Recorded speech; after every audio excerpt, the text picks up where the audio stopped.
बिस्मिल्लाहिर्रहमानिर्रहीम। अस्सलाम वालेकुम नाज़रीन। प्रोग्राम डीएनए के साथ मैं हूं सलीम बुखारी और मेरे साथ मौजूद हैं आज जावेद इकबाल साहब, जो किसी तारफ़ के मोहताज नहीं हैं। आप उन्हें टीवी टॉक शोज़ में सुनते रहते हैं, बहुत कन्विक्शन और बड़ी कमिटमेंट के साथ बात करते हैं, तो आज गुफ्तगू का मज़ा उनसे आएगा। लेकिन मेरा दिल आज बहुत दुखी है। मुझे बेज़ाद लखनवी की नज़म के वो शेर मेरे कानों में गूंज रहे हैं। इस दौर में ऐ दोस्त ज़बू हाली ये मुस्लिम, देखी नहीं जाती है मगर देख रहा हूँ। हिलते नहीं फरियाद से क्यों अर्श के पाए, मजलूम की आहों का असर देख रहा हूँ। और सैयाद ने फूंका था अना दिल का नशेमन, सैयाद का जलता हुआ घर देख रहा हूँ। इससे पहले कि आगे बढ़े हम ज़रा थोड़ा सा मौज़ूआत की तरफ हम ज़रा चलते हैं। Royal palm city housing society में जो कुछ हुआ वो स्क्रीन्स पर आप सब ने देखा। जितने कोल्ड ब्लडेड अंदाज में वहाँ मुतासरीन का कत्ले आम किया गया वो हमारे सामने है। इस दर्दनाक कहानी के हर पहलू के ऊपर हम गुफ्तगू करेंगे। दीगर मौज़ूआत में परवेज़ खट्टर का स्टिंग ऑपरेशन नाकाम हो गया है और पीडीएम को तोड़ने की साजिश भी जो है वो कामयाब नहीं हुई। उस्मान बुज़दार नहीं बदलेगा, वसीम अकरम प्लस के बारे में वज़ीर आज़म साहब ने अपने 6 वज़रा को 2 टोक जवाब दे दिया है। लाइफ सेविंग अद्वियात महंगी हो गई हैं। आमर कियानी एपिसोड अभी तक लोग भूले नहीं थे कि ये दूसरा राउंड जो है इसमें भी उनकी ज़िंदगी को अजीरन करने की एक और कोशिश जो है वो हमें दिखाई देती है। इलेक्शन कमीशन में यूसुफ रज़ा गिलानी की कामयाबी का नोटिफिकेशन रोकने की इस्तदा मुस्तरद हो गई है। शाहिद खकान अब्बासी का अदारों से एतबार उठ गया है और वो जो कुछ उन्होंने आज कहा प्रेस कॉन्फ्रेंस में वो भी आपको सुनवाएंगे भी और उसके बारे में गुफ्तगू भी करेंगे। लीडरों का काम पानी डालना है, आग भड़काना नहीं। शहबाज शरीफ साहब का इजहार अफसोस, इशारा उनका किस तरफ है उस पर भी बात करेंगे। वो अपने लीडरों को कह रहे हैं या हुकूमती लीडरों को कह रहे हैं। शहर कायद में 52 अरब रुपए के 6 मनसूबों की मंजूरी दे दी गई है। ये हैं वो मौज़ूआत जिस पर हम गुफ्तगू करेंगे। लेकिन सबसे पहले आज दिल बहुत उदास, जो हालात हम गुजरांवाले में हुए, जहाँ मुतासरीन अपना हक मांगने के लिए आए थे, वो कुछ लूटमार करने नहीं आए थे वहाँ, लेकिन जिस अंदाज में वहाँ के गुंडों ने, वहाँ के जो गार्ड्स थे, उन्होंने उनको बंदूकों से गोलियाँ बरसा के और लाठियाँ बरसा के जिस तरीके से वहाँ उनके साथ सलूक किया है, जावेद इकबाल, मेरा तो इससे ज़्यादा कुछ कहने की मुझ में सकत इसलिए नहीं है कि दिल खून के आंसू रो रहा है। बिस्मिल्लाहिर्रहमानिर्रहीम। बुखारी साहब, बात ये है, ये इतना बड़ा जुल्म है कि ये हाउसिंग सोसाइटी के मालकान वो अनटैप्ड घोड़े हैं जिन्होंने ओवरनाइट मिलियनर और बिलियनर बनने के चक्कर में गरीब आवाम से भी ये धोखा करते हैं और गरीब काश्तकार को भी, मासूम काश्तकार को भी धोखा देते हैं। इनका तरीक़ेकार बड़ा सिंपल होता है। ये वो चीज़ है जिसको ना पिछली हुकूमतों ने ना इस हुकूमत ने अभी तक रेगुलराइज करने की तरफ सोचा ही नहीं है। जब तक ये निज़ाम रेगुलराइज नहीं होगा, इस तरह के कोल्ड ब्लडेड इवेंट्स, इंसिडेंट होते रहेंगे। ये इसकी जिंदा मिसाल में एक बार मैं आपकी बात टोकर माफ़ कीजिएगा भाई, जब हुकूमत के लोग खुद स्टेक होल्डर्स होंगे, जब हुकूमत खुद मुलव्वस होगी इस किस्म के इकदामात में, तो फिर बाकी लोगों के साथ तो यही तो सबसे बड़ा मसला है कि हुकूमत खुद इन तमाम चीज़ों में पार्टनर है। हुकूमत खुद इन तमाम हुकूमतें, पिछली हुकूमतें भी, ये हुकूमत भी इन्हीं के सहारे चलती हैं, इन्हीं से फंड रेजिंग करती हैं, इन्हीं के ज़रिए इलेक्शन लड़ती हैं और इलेक्टोरल कॉलेज में आती हैं। यही सबसे बड़ा डायलमा है। जब इन मालिकान को प्रोटेक्शन हुकूमत या पॉलिटिशियन हमारे देंगे तो इस तरह के इवेंट होते रहेंगे, ये जुल्म होते रहेंगे। इसका सिंपल तरीकाकार आप ये देखें। बुखारी साहब, आप एक चीज़ देखें, एक्सपर्ट हैं इसके, आप इसके ऊपर आपकी जो एक्सपर्टाइज है वो हमारे लिए बहुत मिशले राह हो सकती है। ये बताएं, ये फांसते कैसे हैं आम आदमी को? मैं इसी पे आ रहा था बुखारी साहब। होता ये है कि ये सबसे पहले 10-15 एकड़ का कोई जिम्मेदार को पकड़ते हैं, उसकी 20-25 लाख रुपए एकड़ की ज़मीन को उसको सब्ज़ बाग दिखाकर 1-1.5-2 करोड़ का झांसा देकर उससे स्टाम्प और रजिस्ट्री करवा कर 10-15% देकर सारा कुछ अपने नाम कर लेते हैं और उसे कहते हैं कि बकाया पैसे हम आपको 1.5 साल या 2 साल में देंगे। होता यह है कि वो सारा कैश इनके पास आता है। फिर दूसरी तरफ गरीब आवाम जो 10, 20, 30, 50 हज़ार, लाख, 2 लाख रुपए, सफ़ेद पोस्ट लोग हैं, वो बेचारे गरीब घरों में रहते हैं। उनको 10,000, 20,000, 50,000 इंस्टॉलमेंट पे उनको प्लाट बेच देते हैं। और ये सिर्फ 1 या 2 नहीं है, पूरे मुल्क में ये माफिया फैला हुआ है। 30 लाख की चीज को वो 4 करोड़, 7 करोड़ और 10 करोड़ में बेचते हैं। वो सब पैसा जब पास आता है तो तो फिर उससे वो क्या करते हैं कि और ज़्यादा ज़मीन खरीदते हैं। जब ज़मीनें खरीदते जाते हैं, कैश फ्लो में शॉर्ट हो जाते हैं, तो जिन गरीब मस्कीन फार्मर्स की उन्होंने पेंशनर जिनकी सारी जिंदगी की कमाई जो है वो लुट जाती है, उन बेचारों की बेटियों के जहेज के पैसे रखे हुए हैं उन्होंने। बुखारी साहब, उनकी तो बारी बाद में आती है, पहले तो इन लोगों की बारी आती है जिनसे इन्होंने जमीन परचेज की होती है। जब उनको टाइम पे पेमेंट नहीं मिलती है तो फिर इस तरह के वाकयात तो होंगे। ये जो लोग आज आए थे वो अपना हक मांग नहीं आए थे ना, जो उन्होंने देने का वादा किया हुआ था। आप सोचें कि ये अच्छे खासे बेचारे इज्जतदार जिम्मेदार थे जो अपना हक 2-2, 3-3 साल से अपने पैसे के लिए इनके पीछे आ रहे थे, चक्कर लगा लगा के थक गए। तो आज इन्हीं के गार्ड्स ने उनके दिन दहाड़े इतना बड़ा जुल्म किया। मसला यह है कि जब तक इस तरह के मालकान को पकड़कर सजाएं नहीं दी जाएंगी, जब तक इस तरह की सोसाइटीज को पकड़कर सील नहीं किया जाएगा, जब तक इनसे पैसे रिकवर करके गरीब अवाम, पेंशनर जिनका आप जिक्र कर रहे थे, उनको वापस नहीं किया जाएगा इनके सूद समेत, तो यकीन रखें इस तरह के वाकयात होते रहेंगे। कुछ गरीब 90% लोग खामोश हो जाते हैं बेचारे। इसमें सबसे तकलीफदेह बात जावेद ये है कि जो हुकूमत अदारे हैं, मसलन सीडी है, एलडी है, वो इसके सबसे बड़े मुजरिम हैं। वो इसलिए कि उनका खर्चा चल रहा है, यही तो मसला है, उनकी दिहाड़ियां चल रही हैं उनके पास। इमरान खान साहब जो इंसाफ के इतने बड़े दाई हैं, जो कहते हैं इंसाफ होगा, उन्हें चाहिए कि वो इस तरफ तवज्जो दें, क्योंकि इसमें भी बेपनाह लोग। देखें, इमरान खान साहब जब हुकूमत में आए थे तो उनका एक एजेंडा था कि मैं इदारों की रिफॉर्म्स करूंगा।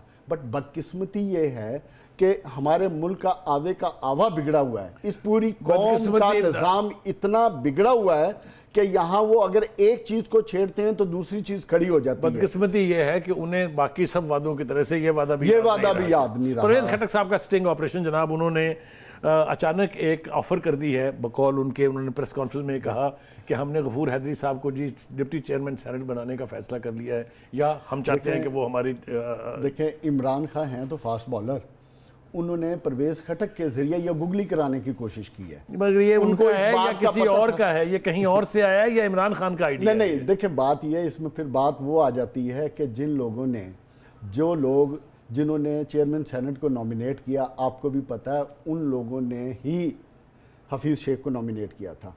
अब हफीज़ शेख की नाकामी के बाद अब वो दूसरी नाकामी का सेहरा अपने ताजों पे नहीं लगा सकते, तो उस चीज़ से बचने के लिए ये एक गुगली कराई गई, जो उस गुगली को अच्छा हुआ। अब्दुल गफूर हैदरी ने वेल डक करके साइड लेफ्ट कर दिया। वो मेरे ख्याल से उन्होंने फौरी तौर पे जाया किया, उन्होंने फौरी तौर पे इसकी क्लैरिफिकेशन कर दी कि ना मेरी कोई बात हुई है, ना इस तरह की कोई अफवाह। अगर वो एक दिन भी प्रलॉन्ग कर जाती तो पीडीएम में भी चिमगोइयां शुरू हो जाती, और इमरान खान पे जो सबसे ज्यादा तनकीद होनी थी कि पिछले 20 साल से जिस बंदे को आप गालियां दे रहे थे, आज आप उसी के घर जाके खाने खा रहे हैं, चाय पी रहे हैं, और उसी को आप हुकूमत में शरीक कर रहे हैं, तो फिर इमरान खान को भी सोचना पढ़ना वो था। माइग्रेटरी बर्ड्स जिसके बारे में वो कहते थे कि ये बहुत बड़ी लानत है, आज उनकी पार्टी देख लीजिए, आज उनकी कैबिनेट देख लीजिए। ये तो छोड़ दें, पॉलिटिक्स का हिस्सा बुखारी साहब। मगर इमरान खान साहब यार, उनकी तो रियासत मदीना बननी थी ना, हम तो बात रियासत मदीना की कर रहे हैं। रियासत मदीना में भी आजकल की 2021 की रियासत मदीना में भी यू टर्न चलता है। और रियासत मदीना के हवाले से एक बात और, रियासत पाकिस्तान कर लें, एक बात और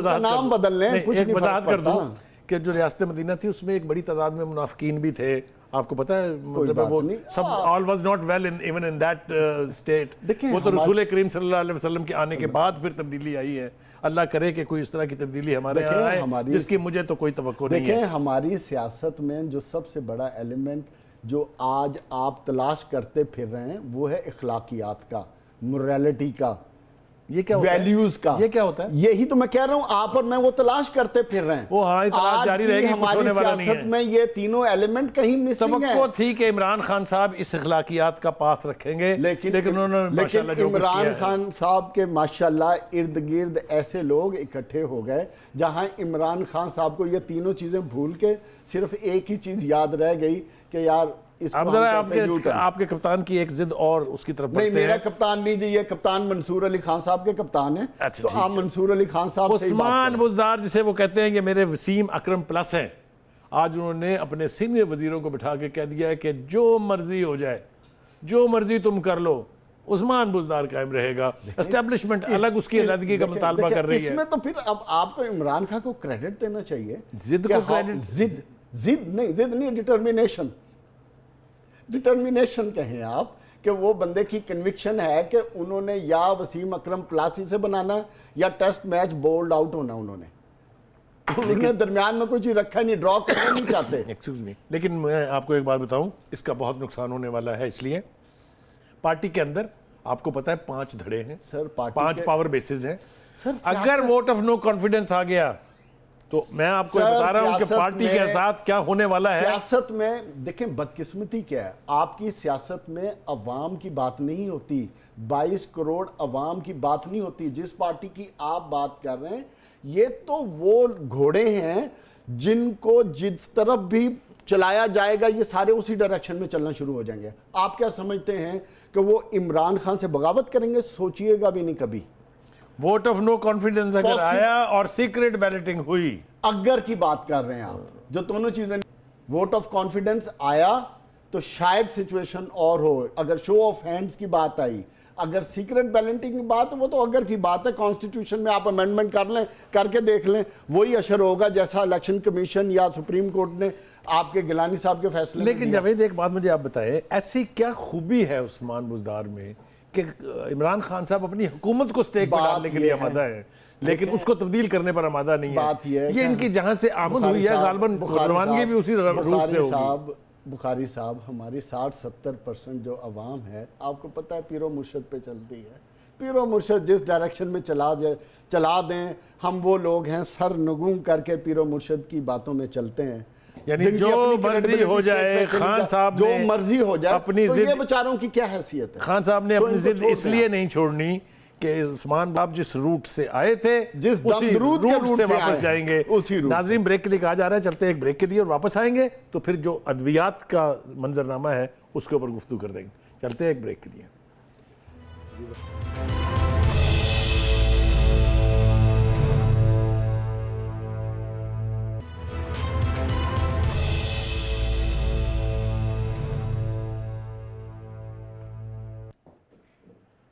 वेलकम बैक नाज़रीन। प्रोग्राम के इस हिस्से में हम बात करने जा रहे हैं एक ऐसे मौजू के ऊपर जो हर घर में जिसकी तकलीफ़ और जिसका दुख जो है वो पहुंचेगा। अद्वियात की कीमतों में और ख़ास तौर से जान बचाने वाली अद्वियात की कीमतों में जो होशरुबा इजाफा हुआ है, ये पहली दफ़ा नहीं है। इससे पहले भी आमिर कियानी साहब जब वज़ीर सेहत थे, इसी तरह से 500% तक चीज़ों की अद्वियात की कीमतें बढ़ गई थी और आज तो कुछ अद्वियात की कीमतों में 1000 गुना इजाफा हो गया है। खुदा के लिए ये हुकूमत क्या करना चाह रही है। मैं आपको रिकॉल करके बताऊं कि चौधरी परवेज़ इलाही साहब के दौर में हस्पतालों में दवाइयाँ मुफ्त थी, हत्ता के एमरजेंसी वार्ड में लाइफ सेविंग ड्रग्स जो हैं वो फ्री थी, टेस्ट फ्री थे सारे। ये किसकी नज़र लग गई है? ये क्या हो गया है? आवाम की चीखें तो वैसे भी निकल रही थी इसलिए कि महंगाई है, लेकिन ये जिनके मरीज़ तड़प रहे हैं अस्पतालों में, उनके लिए अद्वियात का हसूल नामुमकिन हो गया है। महंगाई ने कमर तोड़ दी हुई है, तनख्वाहों में इजाफा नहीं है, मजदूर कोरोना की वजह से तड़प रहे हैं इसलिए कि उनके पास रोज़गार नहीं है, और ऊपर से ये इस किस्म के हथकंडे, मैं इसे कहूँगा, हुकूमत मेरे ख्याल से उसका इकदाम नहीं कहना चाहिए, उसकी नाक के तले ये हो रहा है। ये इजाफा बगैर ड्रैप को इन्वॉल्व किए हुआ है। कौन है इसका जिम्मेदार? क्या उसको सज़ा मिलेगी या वो भी स्कॉट फ्री जाएगा जिस तरह आमिर कियानी साहब तशरीफ ले गए? जावेद यार, मेरा तो दिल बहुत दुखी है। आप मुझे बताएं, इसका किसका गिरेबान पकड़ें, किसको कहें कि तुम मुजरिम हो और कैसे उसको सजा दें? सबसे पहले तो बुखारी साहब सोचना ये चाहिए कि ये जो हमारा मेरे जज्बात बहुत मुश्किल है इस वक्त, मैं अपनी आवाज़ पे काबू करने की कोशिश कर रहा हूं। समझें कि ये जो गरीब आवाम है, जो आपकी लोअर मिडिल क्लास है, ये बेचारी हेल्थ कॉन्शियस है ही नहीं है। ये 70-80% पॉपुलेशन बेचारी को पता ही नहीं है कि उसको शुगर है, ब्लड प्रेशर है, उसका कोलेस्ट्रॉल हाई है, वो कार्डिक पेशेंट है। ऊपर से यानी आप मतूब कर रहे हैं अपने हेल्थ निजाम को, हमारा जो सेहत का निजाम जो है वो रोटन है, बिल्कुल खत्म हो चुका है, लोगों को पता ही नहीं है। उस पे सबसे बड़ा जुल्म ये हो गया कि इन 2.5 साल के अंदर जो लाइफ सेविंग ड्रग्स हैं वो ऑलमोस्ट 700% इंक्रीज हुई है। 700%। अल्लाह। इतना बड़ा जुल्म। आप इस हुकूमत जो इंसाफ के नाम पे आई थी, ये हुकूमत जो गरीब अवाम के नाम पे आई थी, ये हुकूमत जिसने ये स्लोगन लगाया था कि 35 साल में पॉलिटिकल सिस्टम आपका कोलैप्स कर गया और जो पॉलिटिकल लोग थे स्वाय उन्होंने पैसा बनाने के गरीब अवाम के लिए कुछ नहीं किया। इन्होंने गरीब अवाम को जो एक दवाई है उसको भी इतना प्रेशियस आइटम कर दिया कि उसको खाने के लिए, लेने के लिए, अपनी सेहत के लिए। जब आपका मुआशरा ही सेहतमंद नहीं होगा, आप एक सेहतमंद कौम कैसे तैयार करेंगे जिस कौम का इमरान खान वादा कर रहे हैं? आप समझते हैं कि हेल्थ कार्ड इशू करके आप इन लोगों को बचा लेंगे? पहले दौर में कम से कम कुछ तो इनको रिलीफ मिल जाता था। एक तारीखी हवाला अगर आप इजाज़त देंगे मुझे, मैं दूंगा आपको, कि जब रोटी नायाब हो गई फ्रांस में और उन्होंने एहतजाज किया मलका के महल के बाहर, तो उसने कहा रोटी नहीं है तो केक खाएं। मुझे यूं लगता है कि अब चंद दिनों के बाद इमरान खान साहब कौम से खिताब करेंगे, कहेंगे मैंने अद्वियात की कीमतों के बढ़ने का नोटिस ले लिया है, लिहाजा दवा के बगैर दुआ से काम चलाएं। यार खुदा के लिए गरीब आदमी कहाँ जाए? ये हुकूमत को सुबह से शाम तक कोस रहे हैं अस्पतालों के बाहर। बुखारी साहब अर्ली 70s में जब ग्रेट ब्रिटेन में इकोनॉमी उनकी कोलैप्स की, तो उन्होंने जो सबसे अच्छा काम किया कि जो गरीब आवाम के लिए रोटी और मेडिसिन, जो नेशनल हेल्थ सिस्टम है, उसको इतना एक्टिव किया कि उधर से गरीबों को कम से कम इन दो चीज़ों की रिलीफ हो। बाकी उनको जॉब मिले ना मिले, लेकिन उनको मेडिसिन और उनको खाने की चीजें मिलती थी। मुझे नहीं समझ लेकिन बदकिस्मती इधर क्या है कि आज गरीब आदमी गरीब से गरीब तर हो रहा है और अमीर आदमी जिनकी फार्मास्यूटिकल ग्रुप्स हैं, फार्मास्यूटिकल कंपनीज हैं, उनको आप ओवरनाइट बिलियनर बना। मुझे तो यूं लगता है, नो चेक एंड बैलेंस। मुझे तो ऐसे लगता है कि खान साहब जो है वो इंतजार कर रहे हैं कि अस्पतालों से ज्यादा लाशें आए। खान साहब को पता ही नहीं है किसी चीज का। खान साहब सिर्फ, मैं बताऊं आपको, वो एक प्राइम मिनिस्टरशिप को सिर्फ एंजॉय करने के अलावा उनको किसी चीज़ का नहीं पता कि ग्राउंड रियलिटी, ग्राउंड पे लोगों के लिए क्या है। इमरान खान सबसे बेस्ट ओरल स्पीकर हो सकते हैं, लेकिन अगर उनकी एग्जीक्यूशन की बात करें तो उन्होंने एग्जीक्यूट आज तक क्या किया है जिसकी वजह से ये हुकूमत एग्जीक्यूट। शायर ने कहा था 2.5 से 3 साल के अंदर जितना बुरा हाल इन्होंने गरीब आवाम का कर दिया खाने पीने की अशिया से, आज आप अद्वियात को रो रहे हैं। चीनी आज, जब चीनी इस वक्त क्रशिंग सीजन है, आज चीनी 95 रुपीज़ है।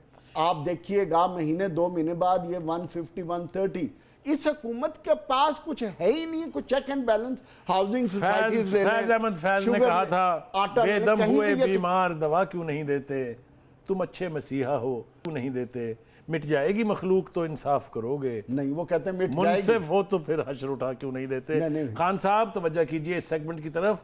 गरीब आदमी जो है उसकी बसात नहीं है इतनी महंगी दवाइयां खरीद के अपने तड़पते हुए नहीं। इन्होंने आमिर कियानी साहब का क्या कर लिया? इनके अपने फेवरेट थे, कुछ भी नहीं, स्कॉट फ्री। क्या किया? Scot free. तो फिर साहब के नारे सारे बेमानी हैं। इल्तजा कर रहे हैं खान साहब से, जिस इल्तजा का उन पे बिल्कुल असर भी नहीं होना। हमारा काम है आवाज उठाते रहना, हम आवाज उठाते रहेंगे। तो आ जाइए जनाब, इलेक्शन कमीशन में यूसुफ रजा गिलानी की कामयाबी का नोटिफिकेशन रुकवाने के लिए पीटीआई ने जो पिटीशन दायर की थी वो तो हो गई है मुस्तरद।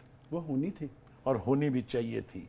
आप मुझे ये बताएं कि ये इस तरह के ओछे हथकंडों से आप समझते हैं कि पीटीआई की कोई क्रेडिबिलिटी में इजाफा हो रहा है या खान साहब को कोई नेक नामी मिल रही है? खान साहब का एक ही फार्मूला है, जो चीज़ उनको सूट करती है वो ठीक है, वो ठीक है। जो चीज़ पाकिस्तान मुस्लिम लीग नून या पीपल्स पार्टी को सूट करती है वो गलत है।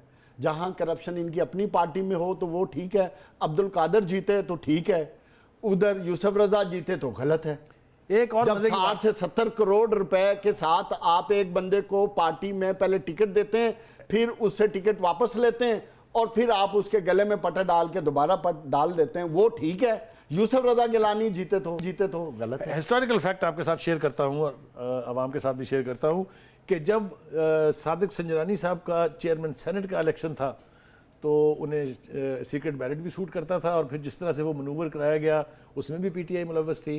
फिर उसके बाद जो केपीके में हुआ उसमें माल लेने वाले भी पीटीआई के, देने वाले भी पीटीआई के, घर भी पीटीआई का। उसके बाद जो बलूचिस्तान में अब्दुल कादर साहब जीते हैं उसके हवाले से, जो अबलू साहब जीते हैं सिंध में उसके हवाले से, तो कीमतें उनकी हमें जो है वो खान साहब ने खुद बताई थी, एक 70 करोड़ थी, एक 35 करोड़ थी। यार ये क्या हो रहा है यार? ये हुकूमत बनी थी तो आपको नहीं पता कि इलेक्टेबल्स कैसे ट्रांसपोर्ट हुए थे?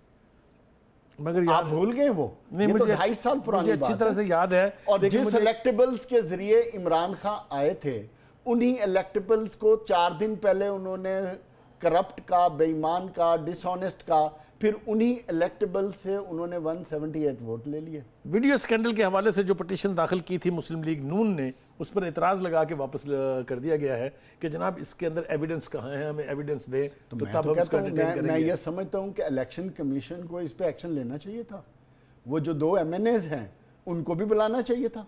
मैं समझता हूँ सू मोटो लेना चाहिए था, इसको रिजेक्ट करने की बजाय। ये हवाला है उनको वो भी- जो 20 बंदों ने लिए थे पैसे और जिनको निकाला गया था, ये उस हवाले से। ये उस हवाले से तो उनको बुलाया जाए, सबको नाम पता है। हाँ, सबको पता है, सब पार्टी सबको से पता निकाला है। था। आपने इमरान खान अगर साहब निजाम गला को फाड़ फाड़ के दुरुस्त कहते हैं मैंने अगर उनको आपने पार्टी से निकाल निजाम दिया। को, इमरान खान ने फिर उन्हीं से वोट भी तो लिए ना सर। हाँ नहीं, फिर वो एक उनमें से एक को वापस बुला आप के देखें वजीर ना, भी बना दिया। इमरान खान साहब ने अब जो उनके KPK से 3 सेनेटर मुंतखब हुए हैं, वो क्या है? टोबैको किंग्स है।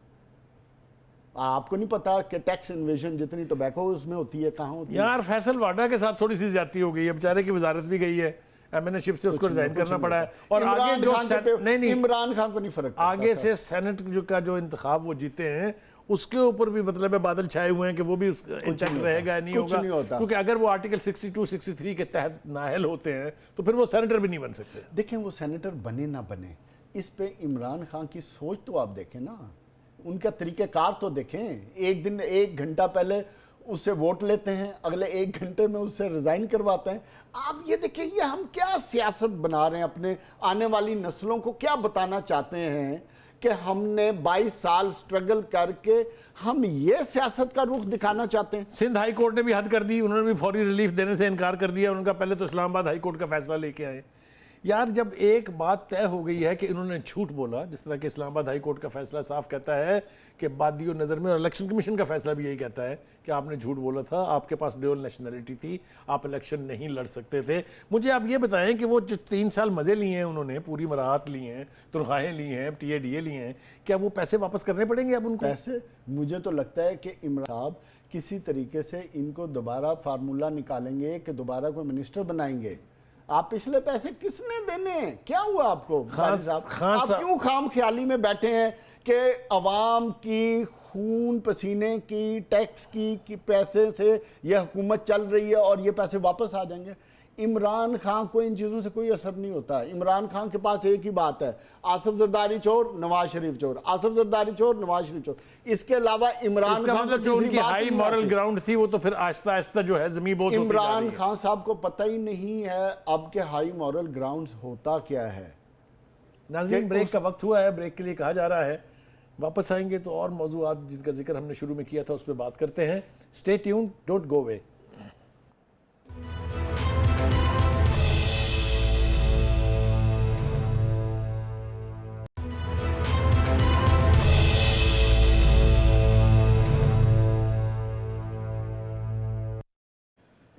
वेलकम बैक नाज़रीन। अब प्रोग्राम के इस हिस्से में हम गुफ्तगू करेंगे सियासत के बारे में। सियासत का मैदान बहुत गर्म है, हर रोज़ कुछ ना कुछ ऐसा हो रहा है जो हमने शायद पहले कभी देखा नहीं या पहले कभी सुना नहीं है। आज ये शायद खकान अब्बासी साहब का जो है, उन्होंने जो कुछ कहा उससे लगता यह है कि उनका अदारों से एतमाद जो है वो बिल्कुल उठ गया। उनका ख्याल है कि पार्लियामान मफलूज हो चुकी है, वज़ीर आज़म का ने एतमाद का वोट लिया नहीं है, उनको दिलवाया गया है। इशारा उनका किस तरफ है वो मेरे ख्याल से बिल्कुल वाज़ेह है। पहले भी इस किस्म की गुफ्तगू होती रही है, चाहे वो सादिक सजरानी साहब का सेनेट के चेयरमैन का इलेक्शन था या दीगर जो इलेक्शन हुए हैं उसके हवाले से भी है। और फिर जो सियासी मदाखलत जो है, इसके हवाले से सियासत में जो मदाखलत होती है अदारों की तरफ से, हमें बताया गया है कि DG ISPR को ख़त लिखा जाएगा कि वो जो पिछली 3 प्रेस कॉन्फ्रेंस में ये दावा कर चुके हैं कि सियासत से फ़ौज का कोई ताल्लुक़ नहीं है, और दूसरी बात उन्होंने ये कही कि फ़ौज को सियासत में ना घसीटें। इसके हवाले से ख़त जो है उसके मंदरजात जब सामने आएंगे तो पता चलेगा क्या कहा गया है। लेकिन बादी नज़र में ये लगता है कि उनसे दरख्वास्त की जाएगी कि अब आप इनके पीछे से हट जाएं, इनको हम अकेले निपट लेंगे खुद। क्या कहते हैं आप जुवैद इकबाल साहब इसमें? बुखारी साहब, अखलाकियात, ईमानदारी, रवादारी, एक तो ये माजी के किस्से हैं, पहली चीज़। दूसरी यानी चीज़, जितनी भी अच्छी कदरें थी वो उठ गई हैं, आप कह रहे हैं उनका जनाजा उठ गया। अच्छा, इसमें खूबसूरती क्या है? हर पार्टी का इखलाकियात का अपना मेयार है। एक इखलाकियात, ईमानदारी, रवादारी पीएमएलएन को सूट करती है उनकी फेवर में अगर इलेक्शन कमीशन फैसला कर देता है तो वो पीटीआई की नज़र में इंतहाई गलत फैसला है और गैर इखलाकी है और इंतहाई डिसऑनेस्टी है और इसमें टोटल बेईमानी है। अगर वही चीज़ अगर पीटीआई के हक में आ जाए तो पीएमएलएन ये कहेगी। तो ये आपका पॉलिटिकल सिस्टम है जिसको जो सूट करता है पावर कॉरिडोर्स में आने के लिए, पावर कॉरिडोर्स की तरफ एक स्टेप ले जाने के लिए, उसका वही म्यार है, वही पैरामीटर्स हैं, वही चीजें हैं जिस पे वो आप ये कह रहे हैं कि हमारी सियासत में कन्विक्शन नाम की कोई चीज नहीं है। कन्विक्शन कुछ नहीं है, मोरालिटी नाम का कोई चक्कर नहीं है, ये सब कुछ पावर कॉरिडोर्स में आने के रास्ते हैं, इसके अलावा इसमें कुछ नहीं है। चाहे, लेकिन मैं इल्तजा करूंगा अपनी तमाम पॉलिटिकल पार्टीज़ को कि खुदारा जो हमारे नेशनल इंस्टीट्यूशन हैं उनको ना टारगेट किया जाए, उनको किसी तरीके से आप सारे बैठ के कोई ऐसा मॉडल सेट करें कि एटलीस्ट नेशनल इंस्टीट्यूशन की जो ऑनर है उसको हम प्रोटेक्ट करें। अगर हम उनको कॉन्फिडेंस नहीं देंगे, उनको स्ट्रेंथन नहीं करेंगे तो फिर ये हाल होता रहेगा। इसलिए ये तो आप भूल जाएं कि ये सियासत में ये पॉलिटिकल गिमिक्स चलती रहेंगी, एक दूसरे पे कीड़ा कीचड़ उछालते रहेंगे। अगर एक चीज़ मुझे सूट की है तो आप उसके खिलाफ चाहे कुछ भी हो जाए आपने उसकी फेवर नहीं करनी। शायद खाकान अब्बासी साहब जो खत लिखने जा रहे हैं आईएसपीआर को तो लिख दें, मैंने क्या तो होगा आपको बताया कि जो मंदाजा उसके हो सकते हैं, लेकिन आप ये समझते हैं कि अच्छा अच्छी मूव है, ये पॉजिटिव मूव है। अच्छी मूव अगर इसको पॉजिटिव सेंस में किया जाए, लेकिन इसका जवाब मैं दे देता हूँ। जवाब मैं आपको खत का जवाब पहले ही दे देता हूँ। खत का जवाब बड़ा सिंपल होगा, जो उन्होंने पहले भी अपनी प्रेस रिलीजेस में कहा है हमारा तो कोई ताल्लुक we have nothing to do with the politics. It's as simple as Ali Haider Gilani जो है ये इस तरह के एपिसोड पर कौन कर रहा है? कहाँ से हो गए हैं कि 4 एमएनए जो हैं कराची से चलते हैं, वो खुद आते हैं पेशकश लेने के लिए अली हैदर गिलानी से। यार खुदा के वास्ते कोई तो लॉजिक इस्तेमाल करनी चाहिए किसी बात और फिर वो चारों एमएनए जो हैं जाके शाबाश भी ले आते हैं प्राइम मिनिस्टर साहब से। प्राइम मिनिस्टर साहब और मैं हुकूमत से एक इल्तजा ज़रूर करूँगा कि खुदा का वास्ता है आप अपने पॉलिटिकल सिस्टम को गंदा मत करें। वो तो चलो 35 साल में गंद कर गए, हम आपसे एग्री करते हैं। आप तो यार उससे भी ज़्यादा गंद खिला रहे हो। ये जो आप अली हैदर गिलानी के साथ मैंने भेज के जो sting operation, so called sting operation कराने किए हैं आपने, उससे आपको क्या हासिल वसूल हुआ? एहसन इकबाल साहब ने बात की। एहसन इकबाल के साथ जो कुछ हुआ पहले तो आप उसके ऊपर बात करनी चाहिए। मैं जो पार्लियामेंट के बाहर जोर मुजम्मत करता हूं। पहली बात यह है कि हमारी पॉलिटिक्स में शाइस्तगी होनी चाहिए। ये किस तरह बढ़ रहे हैं हम? अगर ये चल पड़ा जो मरियम नवाज ने अपनी प्रेस कॉन्फ्रेंस में कहा कि एक थप्पड़ के जवाब में 10 आएंगे, अनारकी की तरफ जा रहे हैं। खुदा के लिए ये पॉलिटिकल इंटॉलरेंस इमरान खान का दिया हुआ तोहफा है इस पाकिस्तान को, जो पिछले 10 साल में आपने और मैंने भी इमरान खान के जलसों में देखा, जो उन्होंने अवाम को जिस तरीके से मुश्तैल करके आप भूल गए पार्लियामेंट की तरफ लेके जा रहे थे, पीटीवी की तरफ लेके गए। तो इमरान खान तो खुद इस चीज इसका मतलब फिर ये ठीक कहा ना एहसन इकबाल ने कि ये जूता मुझे नहीं पड़ा, ये जूता वजीर आजम को पड़ा है, ये जूता स्पीकर को पड़ा है, ये जूता इस सिस्टम को पड़ा है। लेकिन सिस्टम पे पड़ा जूता। आज एक जूता पड़ा है, कल इमरान खान अपोजिशन में होंगे तो उनको 4 जूते पड़ेंगे। इससे कोई नहीं, ये आप पॉलिटिक्स को डे बाय डे गंद से गंदा करते जा रहे हैं। लेकिन आप देखिए जवेद, एक मिनट मैं बात काट रहा हूँ, आपकी माफी चाहता हूँ, लेकिन एक तरफ आप दूसरा रवैया देखें। जो शहबाज शरीफ साहब ने कहा है कि लीडरों का काम इसके ऊपर पानी डालना होता है, इस आग को भड़काना नहीं होता। ठीक बात, मेरे ख्याल से सेंट स्टेटमेंट है, इसकी तारीफ की जाए, तारीफ करनी चाहिए। उन्होंने बेहतरीन बात की है। उन्होंने बेसिकली पैगाम ये दिया है कि हम तमाम पॉलिटिकल लीडरशिप को एटलीस्ट 1 या 2 पॉइंट्स पे एग्री करना चाहिए कि हमारी पॉलिटिक्स में एटलीस्ट शाइस्तगी रहे।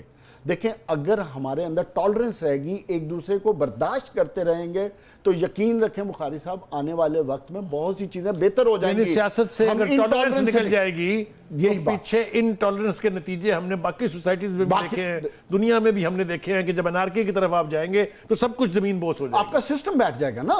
इनटॉलरेंस में जब आपने बर्दाश्त खत्म हो जाएगी, आप इमोशनल हो जाएंगे, हर चीज में बर्दाश्त नहीं करेंगे, आपकी कैपेसिटी खत्म हो जाएगी। जब कैपेसिटी खत्म होगी तो मुल्क में इमरान खान साहब अपने धरनों में करते थे, और खासतौर से जो इस्लामाबाद का धरना था और जो जलसे थे, तो समझ जाती थी कि चलिए जनाब आपने पॉलिटिकल गेम खेलनी है, आपके मुखालफिन स्ट्रांग हैं, political आपको वो games में करना भी है। आपको एक लेकिन limit हुकूमत define में करनी आने के चाहिए। बाद उसी पॉलिसी को जारी रखना तो मेरे ख्याल से बहुत ही सुसाइडल है। आप ये देखें कि ट्रंप के लास्ट मंथ में जो उधर उन्होंने सिविल सोसाइटी को इंटॉलरेट करके, इग्नाइट करके अपनी तबाही कर ली। तो उनके इदारों ने एक्शन लेकर लोगों को तलाश करके उनको अब सजाएं आपको दी जा लगता रही है कि हमारे अदारे भी इतने हमारे strong हो गए? अदारों को भी ये काम करना चाहिए।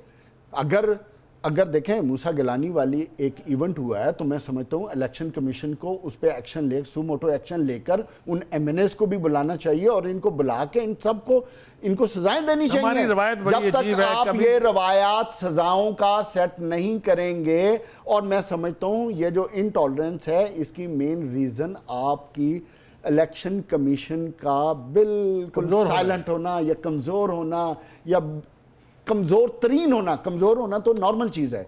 अब आप देखिए ना, अदलिया का भी जो हाल हमारे ये है कि कभी कभी तो सुओ मोटो एक्शन 2 बोतल शराब के ऊपर हो जाता है, आपको पता है। कभी कभी शराब जो है वो शहद बन जाती है। जब इस तरह के रवैये होंगे तो फिर किसी को डर नहीं होता ना, जो मर्जी उसके दिल में जो कुछ आता है वो करता है। देखें बुखारी साहब, आज आपका और मेरा सबसे बड़ा फर्ज क्या बनता है, या हमारे तमाम एनालिस्ट और एंकर्स का फ़र्ज़ ये बनता है कि हम अपनी सोसाइटी को, अपने अवाम को एजुकेट करें। हम उन्हीं की बेड़ियों में अपने पैर न रखें जो हमारे पॉलिटिशियन कर रहे हैं।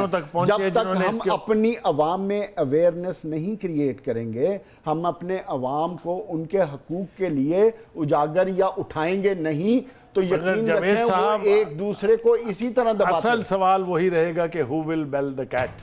नाज़रीन, ब्रेक का वक्त हुआ है, चलते हैं ब्रेक के लिए। वापस आएंगे तो आखिरी मरहले में फिर गुफ्तगू करते हैं शहर कायद को जो मंसूबों के लिए रकम मिली है उसके हवाले से। चलिए एक ब्रेक के लिए।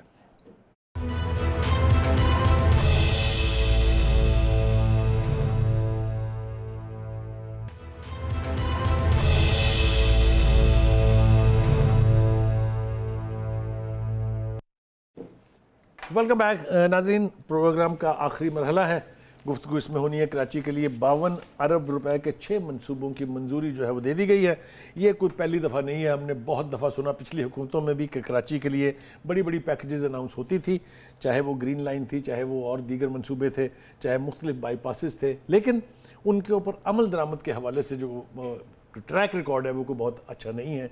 अब ये जो एलोकेशन हुई है इतनी मैसिव 52 अरब रुपए बहुत सरमाया होता है, क्या इसके ऊपर वहाँ फिर वही झगड़ा शुरू हो जाएगा कि ये सूबाई हुकूमत ने करना है या ये फेडरल गवर्नमेंट ने करना है?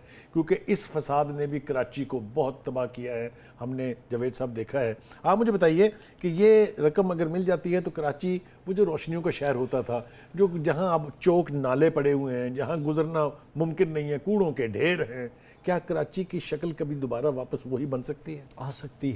आ सकती है। देखें, सबसे पहले जो बड़ा भाई होता है ना, उसको छोटे भाई को साथ लेके चलना होता है।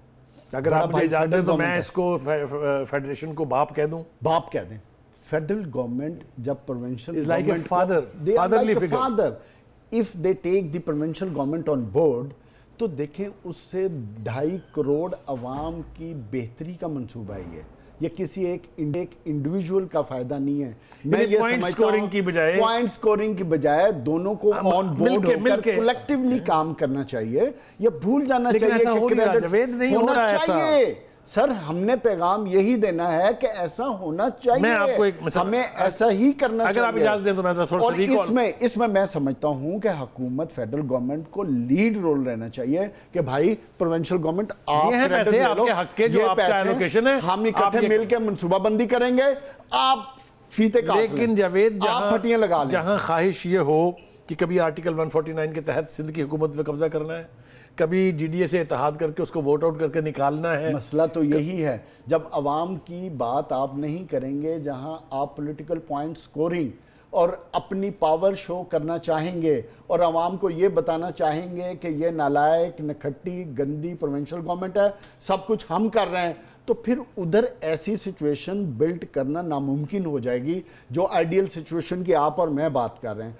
इसलिए हमने जो बात की है कि फेडरल गवर्नमेंट को बाप का रोल अदा करते हुए इकाइयों का ख्याल करना चाहिए, ऑन बोर्ड लेके चलना चाहिए, हर वो काम करना चाहिए जिससे अवाम की भलाई होती हो, जिससे किसी की जेब में पैसे ना जाते हो। इसमें एक और बुखारी साहब मैं आपको बताऊं, सबसे बड़ा मसला ये नहीं आता, सबसे बड़ा मसला ये आता है कि इन डेवलपमेंट फंड्स के जरिए बहुत कुछ होता है। आप देखें ना, बलूचिस्तान की मिसाल ले लेते हैं ना कि मुशर्रफ के दौर से लेके अब तक मैसिव एलोकेशंस हुई। जरदारी साहब ने जो है वो बलूचिस्तान के लिए बेपना, लेकिन वो सारा माल कहाँ गया? ग्राउंड के ऊपर एक प्रोजेक्ट ऐसा नहीं है जिसको आप मिसाल के तौर पे पेश कर सके। सरदार पल रहे हैं। ये कब बदलेगा निज़ाम? मुझे बताइए। ये निज़ाम तब बदलेगा जब आप अवाम को अवेयरनेस देंगे, जब आपके अदारे एक्टिव होंगे, जब आपके अदारे अक्रॉस द बोर्ड फैसले करेंगे, तब ये निजाम होगा। एक बात, जब तक अक्रॉस द बोर्ड डिसीजन नहीं होंगे, मैं एक बात आपके साथ शेयर करता हूं और साथ के साथ अपने नाज़रीन के साथ भी शेयर करते हैं कि ये काम ना MNA का है, ना MPA का है, ना किसी हुकूमत का है कि वो ग्रास रूट लेवल के ऊपर तरक्याती मंसूबे लगाए। खुदा के लिए लोकल बॉडीज को रिवाइव करें, वो हैं जिम्मेदार इस सारे काम के। किसी हुकूमत ने दिल से अब तक कोशिश नहीं की किसी हुकूमत ने, इसलिए कि इनकी पावर्स में लोकल बॉडीज आ जाती है तो डेवलपमेंट फंड सारे उनके पास चले जाते हैं, तो इनके अख्तियार में कुछ नहीं रहता। बेसिकली तो आपकी जो फेडरल गवर्नमेंट है या प्रोविंशियल गवर्नमेंट है, इनका काम तो कॉन्स्टिट्यूशनल अमेंडमेंट्स लाना है ना, कॉन्स्टिट्यूशन पे काम करना है, ओवरऑल मुल्क की पॉलिसी पे काम करना है। ये मंसूबे लगाने लगे, ये मंसूबे, नाले और पानी का निज़ाम, इस पे घुसे रहते हैं क्योंकि ये चीप पॉपुलैरिटी है। इससे इनको डेवलपमेंट फंड से कुछ आता है, कुछ आता है, हमारी आने के चक्कर में ये अपना जो काम है वो भूल के वो दूसरे कामों पे लग गए। और इसमें देखें ना, इसमें कसूर फिर हुकूमत का है, प्राइम मिनिस्टर्स का है। भाई प्राइम मिनिस्टर को किसने रोका है कि लोकल बॉडीज के निज़ाम को एक्टिव क्यों नहीं करता? 90 दिन में वादा किया था, 90 दिन का वादा करके आए थे, आज 2.5 साल हो गए, उसका नामो निशान नहीं है। इसलिए कि आपने काम ही नहीं किया। जब मेरे ख्याल से इसकी दूसरी बड़ी वजह यह है इकबाल के, जावेद इकबाल के, ये लोग अपने फाइनेंशियल पावर्स जो हैं वो शेयर नहीं करना चाहते, वो डिवॉल्व नहीं करना चाहते जो अथॉरिटी है। वो पावर और अथॉरिटी डिवॉल्व करना कोई आसान काम है। लेकिन हम ये तवक्को करते हैं कि अगर ये सरमाया वाकईतन उन 6 मंसूबों के ऊपर खर्च होता है तो यकीनी तौर पे कराची के अवाम को रिलीफ भी मिलेगा और कराची की सूरत हाल थोड़ी सी बेहतर भी होगी। Are you optimistic like me? Yes I am. I would always say कि हुकूमत को प्रोविंशियल हुकूमत के साथ मिलके एटलीस्ट किसी एक जगह गरीब लोगों का ख्याल करना चाहिए। कराची के खुदा की कसम छोटी गले जो उनके हालात देखें, ऐसे हालात में रह रहे हैं। मैं समझता हूँ कि इमरान खान को सोचना चाहिए, अगर जिस दिन इनको एहसास हो गया कि गरीब किस तरह अपनी ज़िंदगी बसर कर रहा है कराची में, तो यकीन करें कि वो उस दिन ये इस एटलीस्ट कराची की हद तक पॉलिटिक्स से निकल आएंगे। लेकिन बदकिस्मती क्या है, उधर इमरान खान MNA तो बन गए हैं, दूसरी तरफ आपको पता है मुतहदा क्या करेंगे आप? बहुत सारी कॉम्प्लिकेशंस है। इस कॉम्प्लिकेशन में इमरान खान के पास तो एक ही काम आता है, सरेंडर करना। वो सरेंडर कर जाएंगे। और देखिए, लेकिन अगर वो सरेंडर करेंगे तो सारे का सारा निज़ाम बैठेगा ना। निज़ाम को तो नहीं बैठना चाहिए। तो निज़ाम ऑलरेडी बैठ चुका है, तो इसको मुकम्मल तबाही से बचाने के लिए जिम्मेदारी किसकी है? हुकूमत वक्त की। जब हुकूमत वक्त अपने पैरों पे खड़ी नहीं होगी तो फिर निज़ाम ने तो ऐसे ही चलना, लूला लंगड़ा निज़ाम चलेगा। फिर माजी वक्त से गिला करने का क्या फायदा? और इस हवाले से मेरे ख्याल से Karachi is not the only exception. बाकी सूबों में, पंजाब भी तो उनके पास है, यहाँ देख लें क्या हो रहा है। सर आप पूरे पाकिस्तान में रोड नेटवर्क अपना चेक करें, आप जो इंफ्रास्ट्रक्चर देखें, आपको अंदाज़ा हो जाएगा कि पिछले 2.5 सालों में कितना बेड़ा गर्क हुआ है। आप एक दवाइयों को रो रहे हैं, हर निज़ाम ख़त्म हो गया। मैं आपको एक बड़ी मिसाल देता हूँ। पटवार का निज़ाम इमरान खान साहब आए, पटवारी नून वाले पटवारी करके पटवार का सिस्टम बंद कर दिया। अभी अल्लाह के फजल से एडवर्टाइज़ किया, नए पटवारी भर्ती कर रहे हैं। ये तो इमरान खान के यूटर्न के हालात हैं, जिनके खिलाफ जिनको पटवारी डिक्लेयर करके आज एडवर्टाइज किया जा रहा है जी के पटवारी हमने भर्ती करने हैं। MNA MPs ने कहा जी कि PMLN की जो ग्रोथ है या PMLN का कंट्रोल है वो पटवारियों के जरिए करते थे। इमरान खुद खान पटवारी ने बात भर्ती कर समझ के उन्होंने कहा जी पटवारी भर्ती करो। नाजरीन, शहर कायद के लिए हमारी तवक्कात है, हमारी ख्वाहिशात हैं कि अल्लाह करे कि ये रोशनियों का शहर जो है दोबारा बहाल हो। लेकिन जैसा हमने कहा और गुफ्तगू में आपने सुना कि हाल सिर्फ कराची का ही ऐसा नहीं है, चूँकि लोकल बॉडी का निज़ाम जो है उस पर कोई इंटरेस्टेड नहीं है, न प्राइम मिनिस्टर न चीफ मिनिस्टर कि वो रिवाइव हो। इसलिए तरक्याती मनसूबों का हाल तो यही रहेगा और इसी के साथ हमें जीना पड़ेगा। तवक्को करते हैं कि हालात बेहतरी की तरफ पलटा खाएंगे। अब वक्त ख़त्म हो गया है, इसलिए हमें इजाज़त दें। कल इंशाअल्लाह फिर आपसे मुलाकात होगी। उस वक्त तक के लिए अल्लाह हाफ़िज़।